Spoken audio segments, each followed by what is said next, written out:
आदाब, नमस्कार। आप देख रहे हैं INN चैनल। मैं हूं शेख अहमद अली। इस न्यूज़ बुलेटिन में आइए नजर डालते हैं दिन भर की बड़ी खबरों पर। गलवान घाटी में चीन की फौज से पुरतशद्दुद झड़प के बाद मरकजी हुकूमत ने हिंदुस्तानी फौज का हौसला बढ़ाने के लिए कई कदम उठाए हैं। फौज को 500 करोड़ रुपए तक के हथियार खरीदने के इख्तियारात दिए गए हैं। इसके अलावा फौज ने गाइडलाइंस में बदलाव करते हुए लाइन ऑफ एक्चुअल कंट्रोल पर गैर मामूली हालात में जवानों को हथियार के इस्तेमाल की भी इजाज़त दे दी है। ज़राए के मुताबिक रूल्स में बदलाव के तहत फील्ड कमांडरों को यह इख्तियार दिया गया है कि वो ख़ास हालात में अपने जवानों को हथियार के इस्तेमाल की इजाज़त दे सकते हैं। दरअसल गलवान में हुई झड़प के दौरान हिंदुस्तानी जवानों ने इसलिए हथियारों का इस्तेमाल नहीं किया था क्योंकि 1996 और 2005 में हुए समझौते में ऐसा ना करने पर चीन और हिंदुस्तान में रजामंदी हुई थी। दोनों मुल्क मरकजी हुकूमत ने इस वाक़े के बाद आर्म फोर्सेस को अब पूरी छूट दे दी है।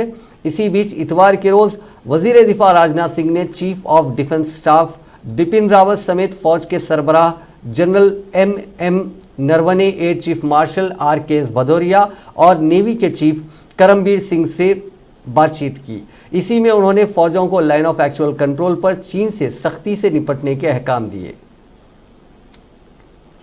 कांग्रेस पार्टी ने कहा है कि वज़ीर दिफा राजनाथ सिंह, वज़ीर ख़ारजा S जयशंकर और वजारत ख़ारजा के बयानात के बरक्स ऑल पार्टी मीटिंग में किसी दरअंदाज के हिंदुस्तानी सरहद में ना आने और हमारी चौकियों पर किसी का कब्जा ना होने से मुताल्लिक़ वज़ीर आज़म नरेंद्र मोदी के बयान से कई सवाल खड़े होते हैं और नरेंद्र मोदी को उन्हीं सवालात के जवाब देने चाहिए। कांग्रेस के रहनुमा कपिल सिब्बल ने इतवार को एक प्रेस कॉन्फ्रेंस में कहा कि नरेंद्र मोदी कहते हैं कि हिंदुस्तानी सरहद में चीन ने दरअंदाजी नहीं की।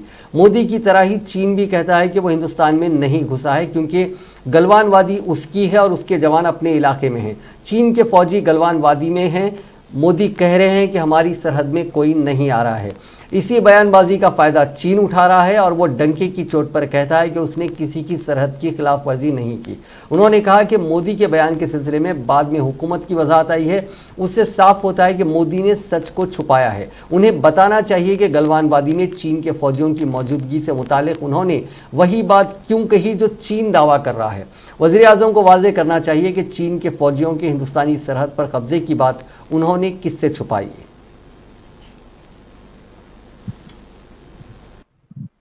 Can we go, Prashant? Yes, sir. We are live. Thank you. नमस्कार दोस्तों, आज की विशिष्ट पत्रकार वार्ता में आप सभी का स्वागत है। 19 तारीख की सर्वदलीय बैठक के बाद प्रधानमंत्री के दिए गए बयान लोगों के मन में मौजूदा सवालों का जवाब देने के बजाय पुराने सवालों को ही और पेचीदा बना गए और उसके बाद PMO और MEA के स्पष्टीकरण ये इंगित करते हैं कि सरकार की तरफ से तथ्यों पर पर्देदारी है। प्रश्न बड़ा सीधा है कि क्या भारत के 20 बहादुर जवानों की शहादत व्यर्थ रही? प्रश्न ये भी है कि क्या प्रधानमंत्री के बयान ने गलवान वैली पर हमारे अधिकार को अनजाने में असमंजस में डाल दिया है? आज की विशिष्ट पत्रकार वार्ता स्वागत है आदरणीय कपिल सिब्बल साहब का, पूर्व केंद्रीय मंत्री, राज्यसभा सांसद, कांग्रेस के वरिष्ठ नेता। Sir, the floor is yours. Thank you. Good afternoon, everybody. In the light of what the Prime Minister said at the all-party meeting,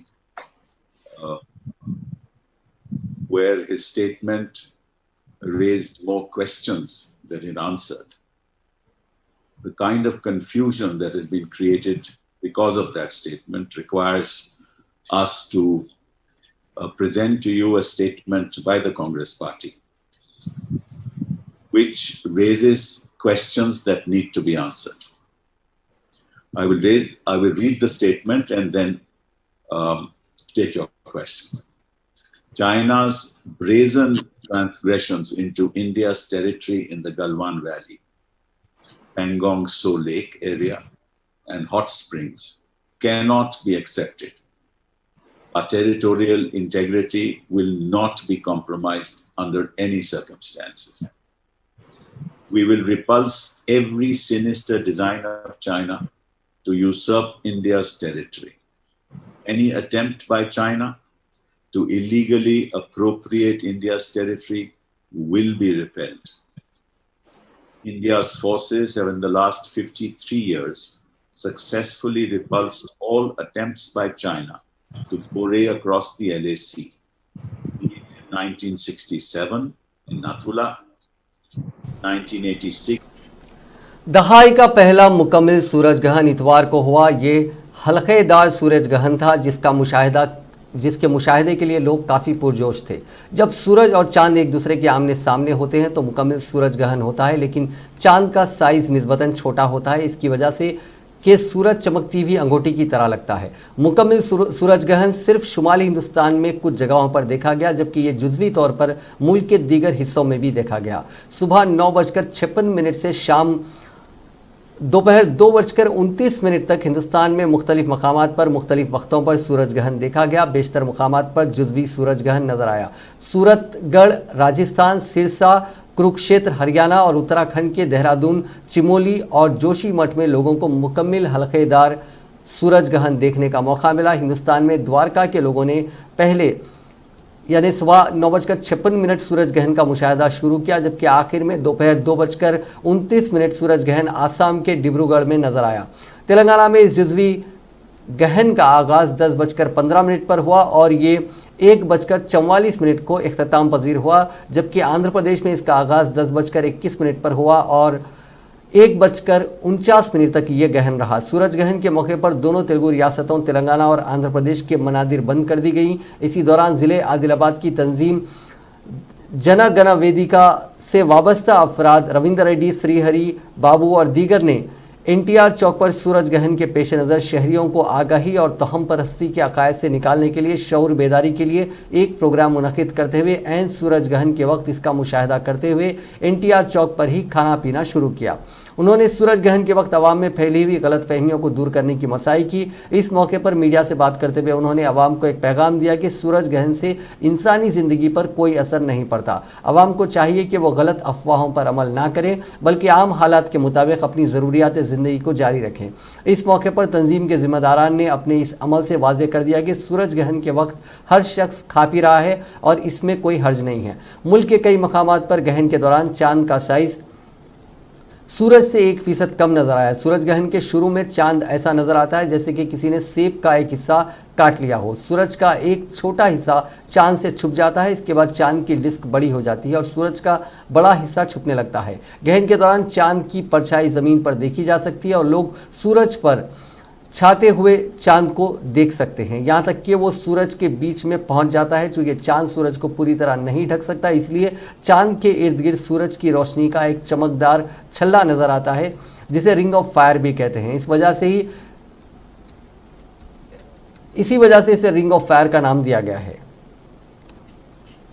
दुनिया भर में कोरोना वायरस का कहर जारी है। आज रात 9 बजे तक दुनिया भर में 89,81,635 अफराद कोरोना वायरस से मुतासिर हो चुके हैं, जबकि 4,68,059 लोगों की मौत हो चुकी है। अब तक 47,76,429 लोग सेहतियाब भी हुए हैं, यानी दुनिया भर में फ़िलहाल 37,37,147 लोगों का मुख्तलिफ हॉस्पिटल्स में इलाज चल रहा है। इनमें से 54,687 की हालत तशवीशनाक है।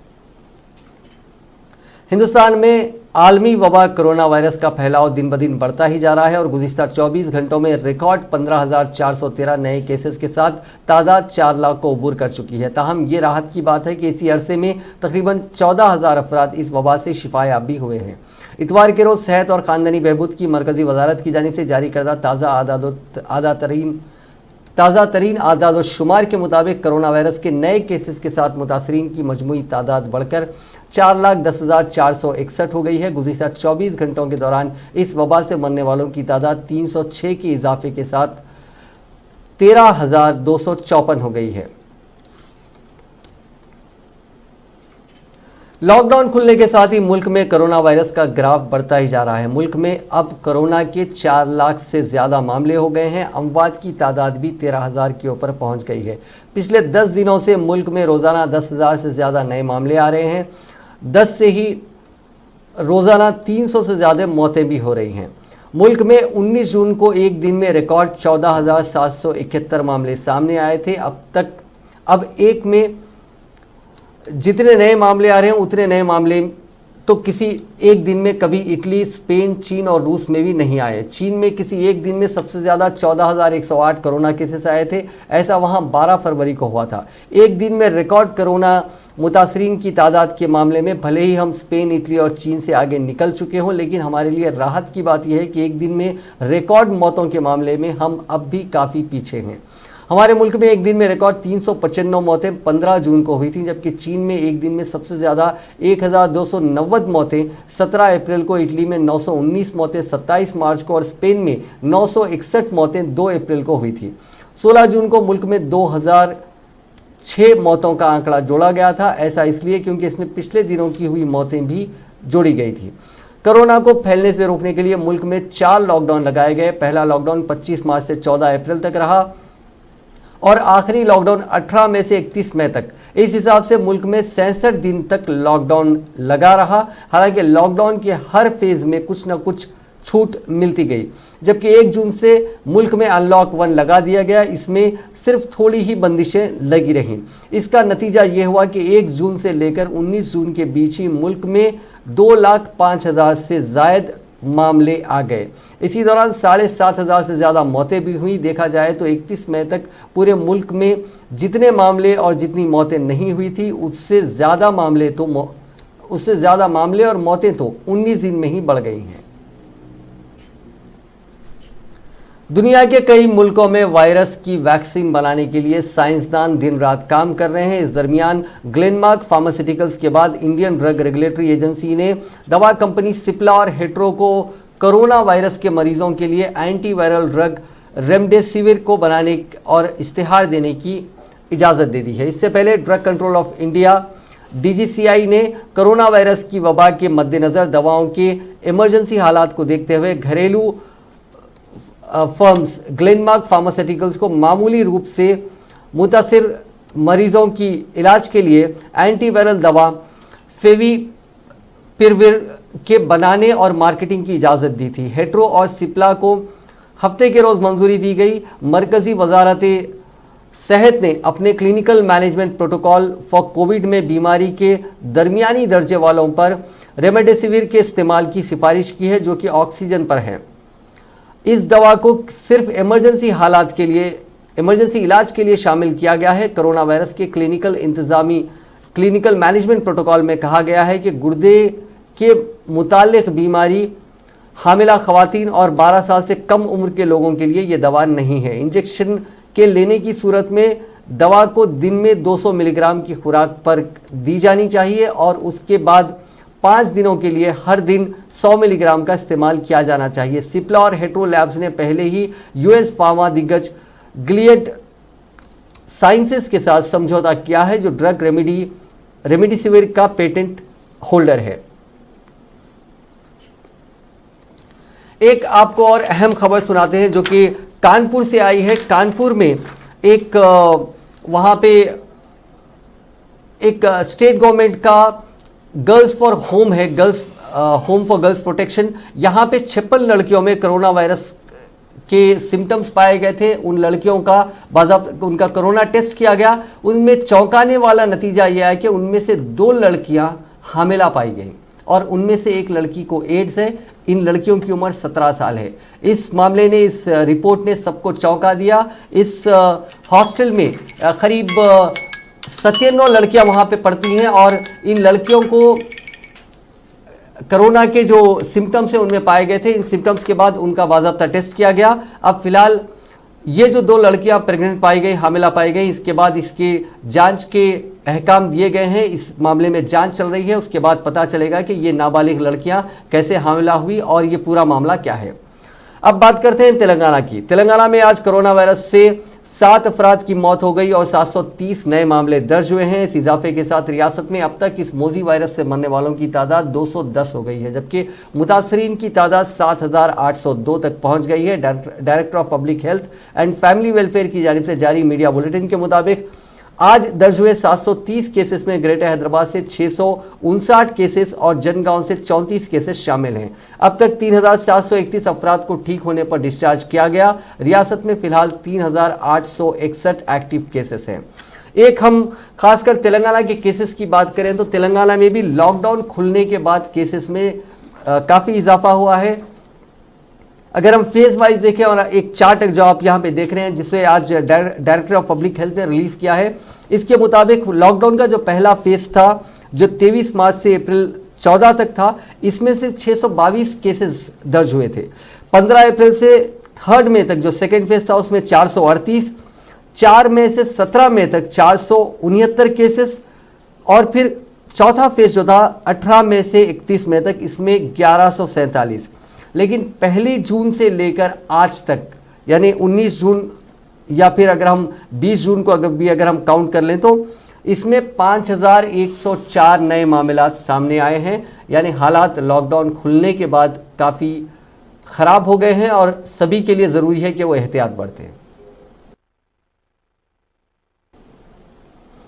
टप्पा चबूतरा पुलिस स्टेशन से वाबस्ता इंस्पेक्टर, सब इंस्पेक्टर और कांस्टेबल्स व दीगर अमला कोरोना से मुतासिर पाए गए। तफसीलात के मुताबिक करीब 15 पुलिस ओहदेदार कोरोना वायरस से मुस्बित पाए गए हैं, जिनको फौरी तौर पर क्वारंटाइन कर दिया गया है। इसके अलावा मजीद मुताल्लिका अफराद की जांच की जा रही है। तेलंगाना कांग्रेस के सीनियर लीडर व साबिक रुकने Rajya Sabha V Hanumantha Rao corona virus से मुतासिर पाए गए हैं। हनुमंतराव को चंद दिन कबल हैदराबाद के एक प्राइवेट हॉस्पिटल में दाखिल करवाया गया है क्योंकि वो बीमार पड़ गए थे। बाद अज़ां उनका कोरोना का टेस्ट करवाया गया जिसमें वो टेस्ट मुस्बित आया है। समझा जाता है कि डॉक्टर्स उनका इलाज काफ़ी एहतियात से कर रहे हैं क्योंकि उनकी उम्र तकरीबन 70 बरस है। उनके अरकान ख़ानदान को क्वारंटाइन कर दिया गया है और उन अफराद का पता चलाने की कोशिश की जा रही है जिनसे उनके अरकान ख़ानदान ने मुलाकात की थी। उनके अरकान ख़ानदान के मुख्तलिफ मायने किए गए हैं जिनकी रिपोर्ट्स का इंतज़ार है। वज़ीर सेहत ईटला राजेंद्र ने बीजेपी के कौमी सदर जेपी नड्डा की जानिब से टीआरएस हुकूमत पर की गई तनकीदों और बदउनवानियों के इल्ज़ामात पर अपने शदीद रद्द-ए-अमल का इजहार किया। तेलंगाना भवन में प्रेस कॉन्फ्रेंस से खिताब करते हुए ईटला राजेंद्र ने कहा कि मरकज़ में बीजेपी इख्तिदार में रहने के बावजूद उस पार्टी के कौमी सदर जेपी नड्डा ओछी सियासत पर उतर आए हैं और टीआरएस हुकूमत पर गैर ज़रूरी इल्ज़ामात आयद करते हुए सियासी मफादात हासिल करने की कोशिश कर रहे हैं। उन्होंने कहा कि कोरोना वायरस के टेस्ट और मरीजों की अमवात के सिलसिले में जेपी नड्डा ने हक़ायक़ से बईद बयान दिया है जिसमें कोई सदाकत नहीं है। उन्होंने कहा कि मरकज़ी हुकूमत बिलखुसूस ICMR के गाइडलाइंस के मुताबिक तेलंगाना में कोरोना वायरस के टेस्ट किए जा रहे हैं।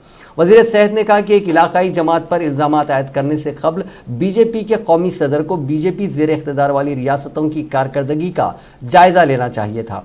उन्होंने कहा कि मुल्क भर में तेलंगाना ही वो वाहिद रियासत है जिसने कोरोना वायरस का एक भी केस दर्ज ना होने से कबल ही तमाम एहतियाती इक़दामात और चौकसी इख्तियार की थी, लेकिन बीजेपी बिलखुसूस मरकज़ी हुकूमत कोरोना वायरस के फैलाव को रोकने में नाकाम साबित हो गई।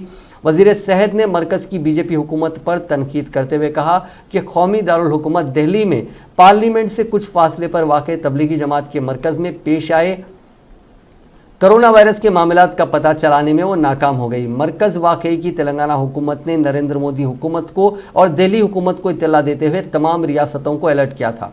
उन्होंने कहा कि कोरोना वायरस पर काबू पाने में तेलंगाना कामयाब हुई है। इसके अलावा कोरोना वायरस के मसले को सियासी रंग देने के बजाय मरकज़ी हुकूमत और वज़ीर आज़म नरेंद्र मोदी को मदद करने में पहली रियासत तेलंगाना और रियासत के चीफ मिनिस्टर चंद्रशेखर राव है। उन्होंने कहा कि कौमी पार्टी के सदर की तेलंगाना हुकूमत पर तनकीदें ओछी सियासत के सिवा कुछ नहीं है। दिल्ली की सतह की क़यादत को गली की सियासत पर बात करने की ज़रूरत नहीं है। उन्होंने कहा कि कोरोना वायरस बैरूनी ममालिक से हिंदुस्तान पहुंचा है। बैनुल अक़वामी तैयारों की आमद और रफ्त को बंद करने का मशवरा देने वाले चीफ मिनिस्टर KCR पहली शख्सियत है। उन्होंने कहा कि कोरोना वायरस पर काबू पाने के लिए तेलंगाना हुकूमत जो इक़दामात कर रही है उन इक़दामात की मरकज़ की टीमों ने काफ़ी सताइश की है। इसके बावजूद तेलंगाना हुकूमत पर कोरोना वायरस पर काबू पाने में नाकाम होने का इल्ज़ाम आयद करना मायने ख़ैस है। निकालना बोल के देख रहे मगर इसके बारे में ध्यान नहीं दे रहे बोल के पहले हम सूचना देते रेल को रोकने के लिए, फ्लाइट्स को, इंटरनेशनल फ्लाइट्स को रोकने के लिए हम सूचना दिया था। ऐसा जिम्मेदारी काम हम करे थे, हमारे ऊपर ऐसा करे तो सही नहीं है, देशवासी हर्षित नहीं कर सकते। और सेकंड जो प्रोजेक्ट बना के पैसा कमाया बोल के जो आरोपण किया था, हमारा तेलंगाना के अंदर जो प्रोजेक्ट बना के 1 करोड़ टन्स जो पैडी आया था, इसमें से 61 करोड़ लाख पैडी इस देशवासियों को खाना खिलाने के लिए हम कर रहा है। मैं समझता हूँ देश के अंदर seed bowl of India is Telangana, rice bowl of India is Telangana. Agriculture में जो सबसे आगे बड़े सो राज्य तेलंगाना, इस राज्य ये प्रोजेक्ट बनने के बाद हो रहा है। इससे पहले यहाँ पे जो फार्मर्स का सुसाइड चला था, वो सुसाइड रोक के देशवासियों को खाना खिलाने सो राज्य को अप्रिशिएशन करना, वो संस्कार नहीं है तो ऐसा आरोपण नहीं करना बोल के हमारा निवेदन है। ये ऐसी बातों को कोई भी नहीं मानता है। ऐसी पॉलिटिकल एक्टिविटी आगे नहीं जा सकता है। तेलंगाना राष्ट्र समिति हमारा तेलंगाना के लोगों के बारे में, हमारा तेलंगाना डेवलपमेंट के बारे में हमारा कमिटमेंट को कोई शक नहीं कर सकता। हम आने वाला दिन में तेलंगाना राज्य को इस देश के अंदर एक नंबर 1 राज्य बनाने के लिए हमारा कोशिश है, हमारा प्रयत्न है, वो सफल होएगा। सर, ये मशीन डाइवर्जन और कितना देता है? वो पीपी किट के बारे में बात कर रहे थे, वो N95 मास्क के बारे में बात कर रहे थे, कितना देता है? हम देख के हम पहले खरीद लिया था। हम 1000 वेंटिलेटर के लिए हम मांगा था, सिर्फ 50 दिया था, 950 भेजा तो मिल के पता। ठीक है, वो नहीं दिए। हमारा जो मशीन है, जो टेस्टिंग मशीन है, एक दिन के अंदर 5000 टेस्ट कर सकता है। 8800 का जो मशीन है, रोज कंपनी का है, वो हम खरीद लिया है। जून 6 को आया तो उसको बंगाल को डाइवर्ट करने के लिए टीआरएस लेजिस्लेचर पार्टी ने बीजेपी के कौमी सदर जेपी नड्डा के साथ रियासती सदर बंडी संजय और मरकजी वजीर किशन रेड्डी की जानिब से टीआरएस हुकूमत पर की गई तनकीदों की सख्त मजम्मत की। एक प्रेस कॉन्फ्रेंस से खिताब करते हुए गवर्नमेंट व्हिप भानु प्रसाद, रुकने पार्लियामेंट वेंकटेश नेता ने कहा कि रियासत में कोरोना वायरस पर काबू पाने के लिए हुकूमत कई इकदाम कर रही है, जिसकी वजह से अमवात में दीगर रियासतों के मुकाबले में काफ़ी कमी देखी जा सकती है। उन्होंने कहा कि कौमी सतह पर कोरोना वायरस की अमवात की शरह 3.26% है, जबकि तेलंगाना में ये शरह 2.26% है। इन कायदीन ने मरकज़ की बीजेपी हुकूमत पर इल्ज़ाम आयद किया कि वह खुद मुल्क में कोरोना वायरस को फैलाने में अहम रोल अदा कर रही है। वर्ल्ड हेल्थ ऑर्गेनाइजेशन की जानिब से इंतबाह दिए जाने के बाद भी मरकज़ी हुकूमत ने बैनुल-अक़वामी तैयारों की आमद व रफ्त को मुअत्तल नहीं किया। इसी तरह दिल्ली के निज़ामुद्दीन मरकज़ के वाक़े को भी तेलंगाना हुकूमत ने मंजर आम पर लाया था, वरना दिल्ली में मजीद कोरोना के केसेस बढ़ जाते थे। పార్టీ జాతీయ అధ్యక్షులు జేపీ నడ్డా గారు, అదేవిధంగా భారతీయ జనతా పార్టీకి సంబంధించినటువంటి రాష్ట్రానికి సంబంధించినటువంటి నాయకులు, కేంద్రంలో సహాయ మంత్రిగా ఉన్నటువంటి కిషన్ రెడ్డి గారు, రాష్ట్ర బీజేపీ పార్టీ అధ్యక్షుడు బండి సంజయ్ గారు, వీరందరూ కూడా కొన్ని మాటలు మాట్లాడారు.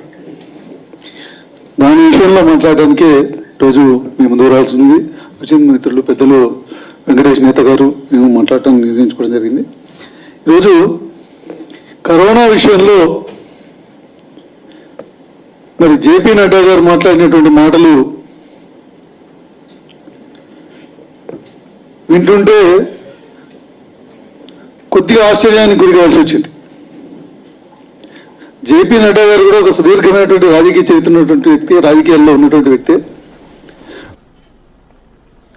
तेलंगाना हुकूमत भी पड़ोसी रियासत आंध्र प्रदेश की तर्ज पर इंटरमीडिएट इम्तहानात में नाकाम होने वाले तमाम तुलबा को कामयाब करार देने या फिर उन्हें चंद जायद निशानात देने पर गौर कर रही है। बोर्ड ऑफ इंटरमीडिएट ज़राए के मुताबिक महकमा तालीम के आला अहदेदारों और बोर्ड के ज़िम्मेदारों की तजवीज़ पर हुकूमत ने इंटरमीडिएट एडवांस सप्लीमेंट्री इम्तहानात को मनसूख करने के सिलसिले में उसूली तौर पर रजामंदी ज़ाहिर कर ली है। ताहम आइंदा 2-3 दिन में इस सिलसिले में हुकूमत कतई फैसला लेने वाली है। बोर्ड के ज़राए के मुताबिक रियासत में फिलवक्त तेज़ी के साथ कोरोना वायरस की वबा फैल रही है। गुज़िश्ता हफ्ते तक सिर्फ हैदराबाद में ज़्यादा केसेस दर्ज हो रहे थे, लेकिन अब रियासत के मुख्तलिफ अजला में भी नए केसेस दर्ज हो रहे हैं। ख़ास तौर पर हैदराबाद में रोज़ाना सैकड़ों की तादाद में कोरोना वायरस के मुस्बित केसेस सामने आ रहे हैं। ऐसे हालात में एडवांस सप्लीमेंट्री इम्तहानात मुनक़िद करना मुश्किल अमल है। बोर्ड के अहदेदारों ने बताया कि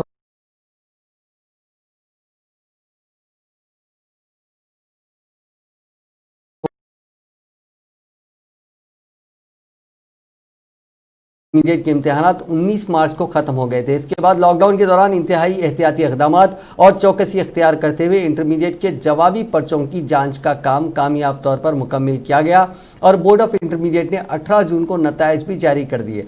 ताहम इस वक्त बोर्ड की जानिब से एडवांस सप्लीमेंट्री इम्तिहानात की तारीख का कोई ऐलान नहीं किया गया। वज़ीर तालीम सबीता इंदिरा रेड्डी, जिन्होंने इंटरमीडिएट इम्तिहानात के नतायज जारी किए थे, उन्होंने बताया था कि बोर्ड बहुत जल्द एडवांस सप्लीमेंट्री इम्तिहानात की तवारीख का ऐलान करेगा, लेकिन रियासत के मौजूदा हालात में इम्तिहानात मुनक्किद करने के कोई इम्कानात नहीं हैं। पड़ोसी रियासत आंध्र प्रदेश में गुज़िश्ता रोज़ 10वीं जमात के तलबा को इम्तिहानात के बगैर ही कामयाब करार देने का ऐलान किया गया था। साथ ही आंध्र प्रदेश के वज़ीर ए सुरेश ने इंटर के एडवांस सप्लीमेंट्री इम्तिहानात को मुलतवी करने का ऐलान करते हुए इंटरमीडिएट सालाना इम्तिहान में नाकाम होने वाले तमाम तलबा को कामयाब करार दे दिया था। उन्होंने कहा कि बोर्ड ऑफ इंटरमीडिएट की जानिब से एडवांस सप्लीमेंट्री इम्तिहानात की तैयारी शुरू की गई थी और तलबा से फीस भी वसूल की जा रही थी, लेकिन कोरोना वायरस की वबा के पेश नज़र हुकूमत ने सप्लीमेंट्री इम्तिहानात को मनसूख करते हुए तमाम नाकाम तलबा को कामयाब बनाने का फैसला किया।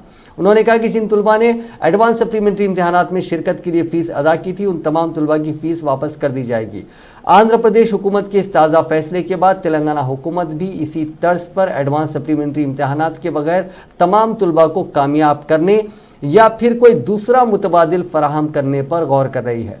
ज़राए ने बताया कि 18 जून को तेलंगाना इंटरमीडिएट के जो नतायज जारी किए गए थे, उनमें इंटर साले अव्वल और दुवम के 3,29,340 तलबा नाकाम हो गए हैं और ये तमाम तलबा एडवांस सप्लीमेंट्री इम्तिहानात में शिरकत के लिए बोर्ड की तारीख के ऐलान के मुंतज़िर हैं, लेकिन बोर्ड के ओहदेदार एडवांस सप्लीमेंट्री इम्तिहानात मुनक़्क़िद करने के बजाय तमाम नाकाम तलबा को कामयाब करार देने का जायज़ा ले रहे हैं।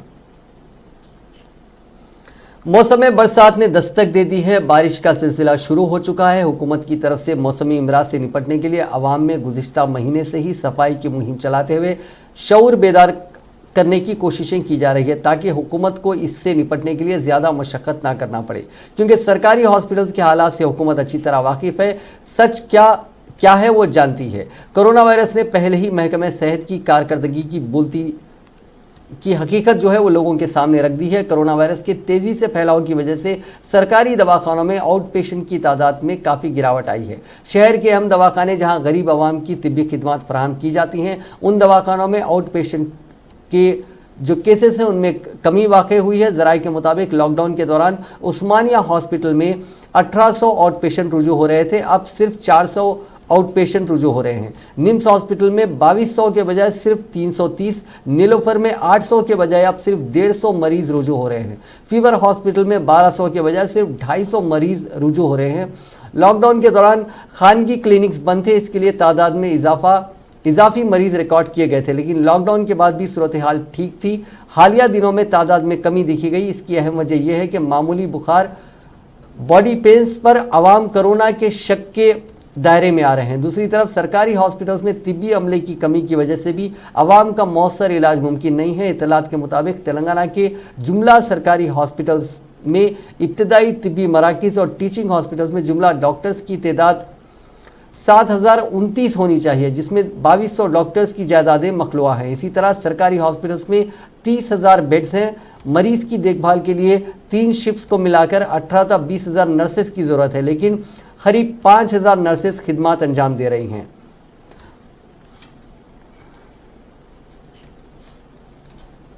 इजाफी बरकी बिल्स के खिलाफ Telangana Hyderabad city Congress minorities department के चेयरमैन समीर वलीउल्लाह ने एक public interest litigation Telangana high court में फाइल किया था। तवक्को यह है कि इस पब्लिक इंटरेस्ट लिटिगेशन पर 22 जून यानी पीर के रोज़ सुनवाई हो सकती है। ये मामला चीफ जस्टिस और जस्टिस बी विजयसेन रेड्डी की बेंच पर आ सकता है।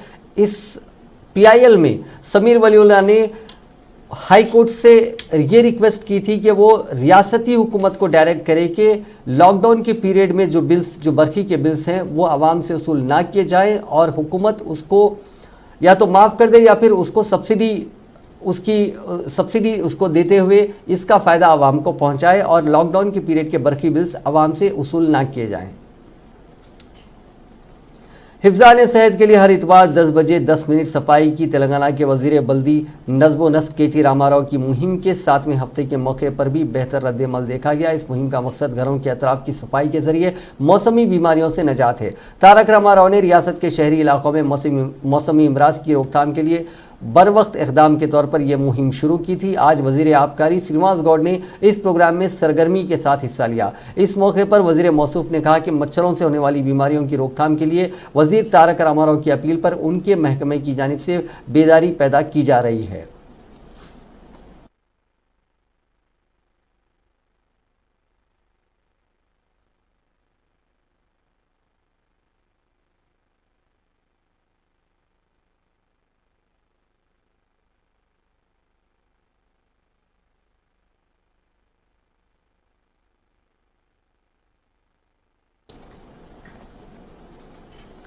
तेलंगाना के वज़ीर आला के चंद्रशेखर राव ने कहा है कि तेलंगाना रियासत अलहदा रियासत के लिए ठोस और मुस्तकिल मसाइल पर प्रोफेसर जयशंकर को कभी फरामोश नहीं कर सकती। तेलंगाना रियासत के नजरिया साज प्रोफेसर जयशंकर की बरसी के मौके पर उनको खिराज पेश करते हुए वज़ीर आला ने अपने प्याम में उनकी नुमाया खिदमत को याद किया। वज़ीर आला ने कहा कि हुकूमत मुस्तकबिल की नस्लों के लिए इक़दाम करेगी ताकि तेलंगाना के नज़रिए को फैलाने के लिए उनके रोल और उनकी अजीम खिदमत को याद रखा जा सके। रियासती काबिनी ईटला राजेंद्र ने टीआरएस भवन में उनके मुजस्समे पर फूल चढ़ाए और उनको खिराज पेश किया। वजीर इंद्रकरण रेड्डी ने जयशंकर के मुजस्समे पर फूल चढ़ाए और उनको खिराज पेश किया। वजीर श्रीनिवास गौड़ और प्रशांत रेड्डी ने भी तस्वीर पर फूल चढ़ाया और उनकी खिदमत की सताइश की। नाजरीन, इस न्यूज़ बुलेटिन में बस इतना ही। देखते रहिए INN चैनल।